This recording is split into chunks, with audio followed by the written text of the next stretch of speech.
Oman traditional hub അങ്ങനെ തന്നെ പറയാം. ഒമാന്റെ ചരിത്രം ഇപ്പോഴും കൈവിടാണ്ട് കാത്തു സൂക്ഷിക്കുന്ന ഒരിടം. അങ്ങോട്ടാണ് ട്ടോ ഇന്നത്തെ യാത്ര. അങ്ങനെ അൽക്വയർന്ന് ഞാൻ ടാക്സി കയറി നേരെ മത്രയിലേക്ക് ഇട്ടാ. നേരെ മത്രയിലേക്കല്ല, എനിക്ക് 2 ടാക്സി കയറണം. ഒന്ന് അൽക്വയർ ടു റുവി, പിന്നെ റുവിന്ന് മത്ര. അങ്ങനെ അൽക്വയർന്ന് ഒരു ടാക്സി കിട്ടി നേരെ ഞാൻ റുവിയിലേക്ക് കയറി. അപ്പം ആ വഴിയിലുള്ള കാഴ്ചകളും നല്ല വൈബ്രന്റ് ആണ് കേട്ടോ. ഒമാനത്തെ പ്രകൃതി എന്നുള്ളത് ഒത്തിരി മലകളും കുറച്ച് ബിൽഡിങ്ങുകളും എല്ലാം കൂടി ആയിട്ടുള്ള ഒരു ഭയങ്കര ആംബിയൻസ് ആയിട്ടുള്ള ഒരിടം. ഇവിടുത്തെ പബ്ലിക് ട്രാൻസ്പോർട്ടേഷൻ എക്സ്പെൻസിനെ കുറിച്ച് പറയുകയാണെങ്കിൽ, ഇപ്പോൾ നിങ്ങൾ ഇവിടെ ഞാൻ പോകുന്ന പോലെ എൻഗേജ് ടാക്സികൾ അല്ലെങ്കിൽ പബ്ലിക് ബസ്സുകളൊക്കെ യൂസ് ചെയ്ത് പോകണമെങ്കിൽ വളരെ ചെറിയ ചിലവിൽ എല്ലാ ഇടങ്ങളിലും കവർ ചെയ്യാൻ പറ്റും. മസ്കറ്റിൽ തന്നെ ഒരുവിധം എല്ലാ ഇടത്തേക്കും ഇവിടുത്തെ സിറ്റി ബസ് ഉണ്ട്. അതുകൊണ്ട് തന്നെ ചെറിയ പ്രൈസിന് നിങ്ങൾക്ക് മസ്കറ്റിൽ ഒരുവിധം കറങ്ങാൻ പറ്റും. നിങ്ങൾ കറക്റ്റായിട്ടൊരു പ്ലാൻ ഉണ്ടെങ്കിൽ എവിടെയൊക്കെ മസ്കറ്റിൽ വന്നിട്ട് എവിടെയൊക്കെ എങ്ങനെ പോകുന്നുള്ള പ്ലാൻ ആദ്യം പ്രീപ്ലാൻ ചെയ്തിട്ട് അതിന് പക്കത്തായുള്ള ബസ് റൂട്ടുകൾ കണ്ടെത്തുക. എന്നാൽ നിങ്ങൾക്ക് മസ്കറ്റ് കറങ്ങാൻ വരുന്നവർക്ക് വളരെ ചിലവ് കുറച്ചിട്ട് ട്രാൻസ്പോർട്ടേഷൻ നിങ്ങൾക്ക് ചിലവ് ചുരുക്കാൻ കഴിയും. അങ്ങനെ ഞാൻ മത്ര എത്തിട്ടോ. അപ്പോൾ ഈ കാണുന്നതാണ് മത്ര. മത്ര എന്നുള്ളത് ശരിക്കും ഒരു കോർണേഷാണ്.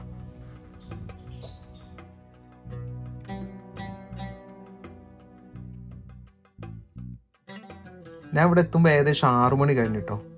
6 മണി ആയപ്പോഴുള്ള കാഴ്ചകളാണിത്. ഏകദേശം തിരക്കുകളൊന്നുമില്ല, വല്ലാണ്ട് തിരക്കുകളൊന്നുമില്ല. ഭയങ്കര സമാധാനമായിട്ടുള്ളൊരു ക്ലൈമറ്റ്. അതിന് കുറച്ച് കാഴ്ചകളെല്ലാം കണ്ട് അവിടെ കുറച്ച് നേരം റെസ്റ്റെല്ലാം എടുത്ത് കുഞ്ഞുങ്ങളെ കളികളെല്ലാം കണ്ട് ഇങ്ങനെ ഇരുന്നു.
മത്രയിലെ കാഴ്ചകളിൽ ഒന്ന് എന്നുള്ളത് അവിടുത്തെ സൂക്കിലെ കാഴ്ചയാണ്. അപ്പൊ സൂക്കിലേക്ക് പോകുന്ന വഴിയാണിട്ടത്.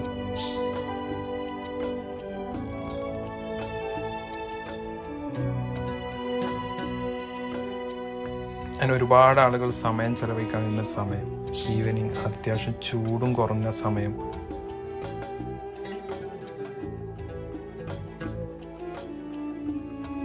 അങ്ങനെ പലരും വളരെ ആനന്ദം കണ്ടെത്തുന്ന ഒരു സ്ഥലം തന്നെയുണ്ട് മത്ര. അപ്പം മസ്കറ്റിലുള്ളവർക്ക് വളരെ എളുപ്പത്തിൽ പോകാൻ പറ്റിയ ഒരു സ്ഥലമാണിത്. അതുകൊണ്ട് തന്നെ ഇവിടെ ഒരുപാട് ആളുകളെ കാണാം. പൊതുവേ നല്ല തിരക്കുള്ള സ്ഥലമാണ്, പക്ഷെ ഇന്നൊരു വർക്കിംഗ് ഡേ ആയതുകൊണ്ട് ആളുകളെല്ലാം കുറവാണ്. അപ്പം ആ കാണുന്നതാണ് മത്ര സൂക്ക് വരുന്നത്. മത്ര സൂക്കിലേക്കാണ് ഞാൻ ഇപ്പോൾ പോയിക്കൊണ്ടിരിക്കുന്നത്.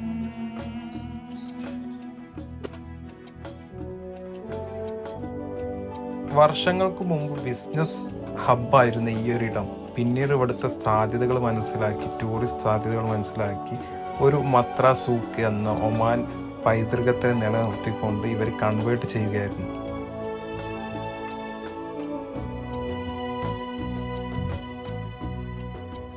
വിദേശികളും സ്വദേശികളുമായി ഒരുപാട് ആളുകൾ പാസ് ചെയ്യുന്ന ഒരു സൂക്ക്.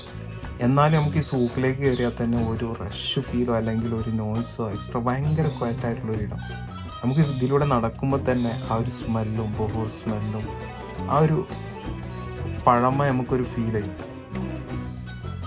മെയിനായിട്ട് ഇവിടെ വിൽക്കുന്നത് ആൻറ്റിക്സ് ആയിട്ടുള്ള കാര്യങ്ങൾ, ചെരുപ്പ്, ഡ്രസ്സുകൾ, വസ്ത്രങ്ങൾ, എല്ലാത്തിലും ആ പഴമ നിലനിർത്തിക്കൊണ്ടാണ് കച്ചവടങ്ങളൊക്കെ.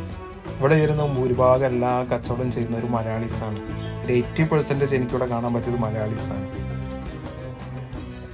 ഈ ഒരു സൂക്കിലൂടെ നടക്കുമ്പോൾ തന്നെ വേറൊരു ഫീലാണ്.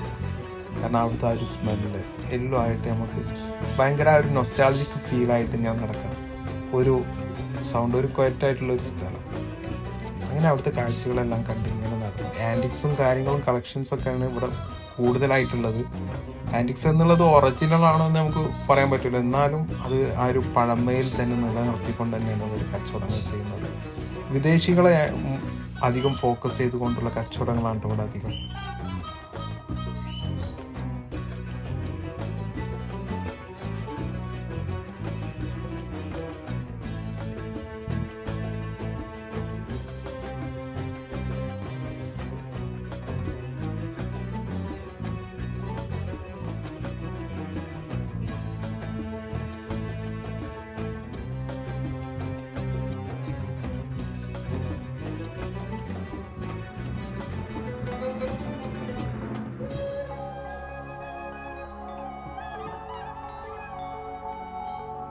മദ്രാസ് സൂക്കിൽ ഇതുപോലത്തെ ഒരുപാട് വേകളുണ്ട് കേട്ടോ. അതിലൊരു വേ മാത്രമാണ് ഇത്. ഇതുപോലെ നമ്മൾ കൺഫ്യൂഷൻ ആവും ഇതിൻ്റെ അകത്ത് വന്നാൽ. അത്രക്ക് ഷോപ്പുകളും എല്ലാ ഏരിയയും ഏകദേശം ഒരേ മാതിരി തന്നെ. നമുക്ക് ഒരു സ്ഥലത്ത് പോയാൽ പിന്നെ മറ്റു സ്ഥലം കവർ ചെയ്താണെന്നുള്ള ഒരു ഫീൽ വരും. അങ്ങനെ അതിൻ്റെ തൊട്ടപ്പുറത്ത് തന്നെ കോഫി ഷോപ്പും എല്ലാ സൗകര്യങ്ങളും ഉണ്ട് കേട്ടോ. അങ്ങനെ ഇവിടെ ഈ കാണുന്ന കോഫി ഷോപ്പിൽ ഞാൻ ഒരു ചായ എല്ലാം കുടിച്ച്, കോഫി ഷോപ്പിൻ്റെ തൊട്ട് മുമ്പിലായിട്ട് തന്നെ ഒരു വിശ്രമ സ്ഥലമുണ്ട്. അവിടെ എനിക്ക് ഭയങ്കര സന്തോഷം തോന്നി. ഇങ്ങനെ ഒമാനീസ് അവരുടെ സൗഹൃദങ്ങൾ പങ്കിട്ട് വളരെ ഹാപ്പി ആയിട്ട് നിൽക്കുന്ന ഒരു മൊമെൻറ്റ്സ്, മറ്റുള്ളവരെ ഹാപ്പി ആയിട്ട് നിന്ന് കാണുമ്പോൾ നമുക്ക് തന്നെ ഒരു ഹാപ്പിയാണ്. അങ്ങനെ പിന്നെ അവിടുന്ന് ഒരു ചായ എല്ലാം കുടിച്ച് സമാധാനത്തിൽ ഞാൻ പിന്നെ നേരെ റൂമിലോട്ട് തിരിച്ചിട്ടോ. സമയം ഒരുപാട് വൈകിയിട്ടുണ്ട്. ഇനി ഇവിടുന്ന് ടാക്സി, ഇവിടെ മത്രയിൽ നിന്ന് ഏകദേശം ടാക്സി ഒരു ലിമിറ്റ് കഴിഞ്ഞാൽ പിന്നെ ടാക്സി കിട്ടൽ ബുദ്ധിമുട്ടാണ്.